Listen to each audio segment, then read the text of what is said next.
Wir sind jetzt im 5. Stock. Bist du sicher, dass sie hier ist? Ich habe meine Geldbörse verloren. Ich bin mir nicht sicher. Oh nein, wo hast du sie zum letzten Mal gesehen? Denk nach.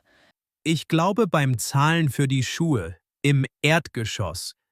Das ist doch typisch Lukas. Immer unvorsichtig mit wichtigen Dingen. Hör auf, mich zu ärgern. Ich bin wirklich verzweifelt jetzt. Ruf den Verkäufer im Erdgeschoss an. Sofort. Los, mach schon. Ich habe die Telefonnummer nicht. Das ist das Problem. Ich frage an der Information. Bleib hier und warte. Wenn sie weg ist, kann ich nichts mehr bezahlen. Meine Karten. Beruhige dich. Hier ist die Information. Atme tief ein. Bitte, bitte, lass sie meine Geldbörse finden. Das ist meine Hoffnung. Ich habe Hunger. Ich brauche dringend diese Pizza, Lukas. Lass uns schnell bestellen. Aber keine Pilze für mich, bitte.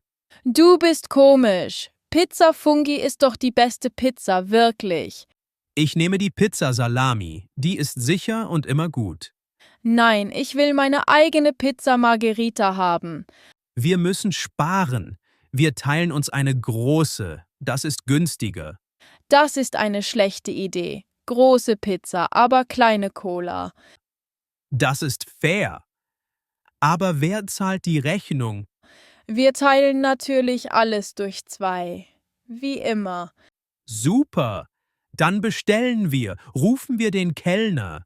Ich bin so gespannt auf das Essen. Es riecht so gut. Endlich Feierabend. Ich bin der Erste, der heute geht. Warte kurz. Der Chef hat gerade angerufen. Er ist sauer. Hat er angerufen? Was will er denn jetzt noch? Ich bin weg. Es gibt ein dringendes Teammeeting in 10 Minuten. Jetzt sofort.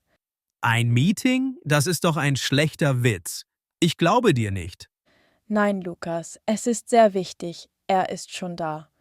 Ich hatte heute Abend schon Pläne. Ein wichtiges Date. Unmöglich. Beruhige dich. Es dauert sicher nur eine halbe Stunde. Sei positiv. Halbe Stunde? Er sagt immer kurz. Dann dauert es ewig. Immer. Vielleicht gibt es am Ende sogar gratis Pizza. Wer weiß. Gratis Pizza, das ändert alles. Ich bin dabei. Wo ist der Raum? Wusste ich es doch. Komm schnell rein ins Büro.